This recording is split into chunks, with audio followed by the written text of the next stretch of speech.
My name's Stephen Kolber. I've been a teacher for 12 years, and then just the last year and a half I've come across to Ngarrngga, big nation building project that's trying to get Aboriginal and Torres Strait Islander knowledge into schools. Our ambitious goal is to have early childhood, primary, secondary and higher education teachers and students engaging with Aboriginal and Torres Strait Islander knowledge. The Ngarrngga project is building on the work of Marcia Langton, who had the Indigenous knowledge curriculum that she was working on, and that served as the basis on which we build. It was kind of the first, to our knowledge, the first curriculum with a focus on this content.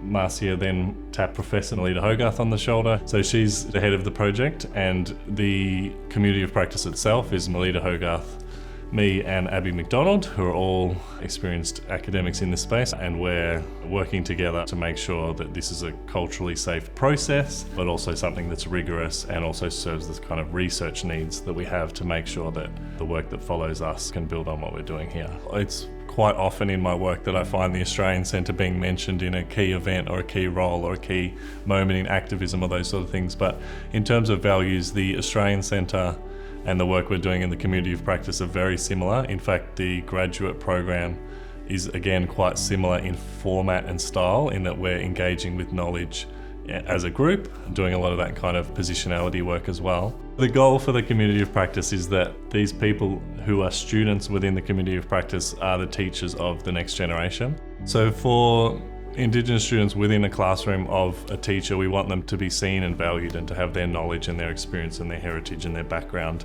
mentioned favourably through a strength-based approach, not a deficit model. And even saying that out loud makes me reflect on just how far we have to go. And I think people's acknowledgements have started to mention, first story tells first teachers, and I think that has real power to challenge people to kind of go beyond just the Western framework, to take that next step and start to think, what can we be learning from the longer standing culture that we have here? So we can get leaders to start to value this and then pass that on to their staff and make an environment at a workplace that's actually culturally safe, where you can actually start to feel like I'm valued, my knowledge is valued, and this is a safe place to come to work. And for many teachers and students and schools, that's not the case yet. There's an ideal world where all of the various community of practices that are happening in different settings in different places are actually communicating with one another. But I think there's real strength and value in getting experienced adults to realise that their approach is not the only approach that can happen. A large part of our approach is prioritising Indigenous knowledge at the top,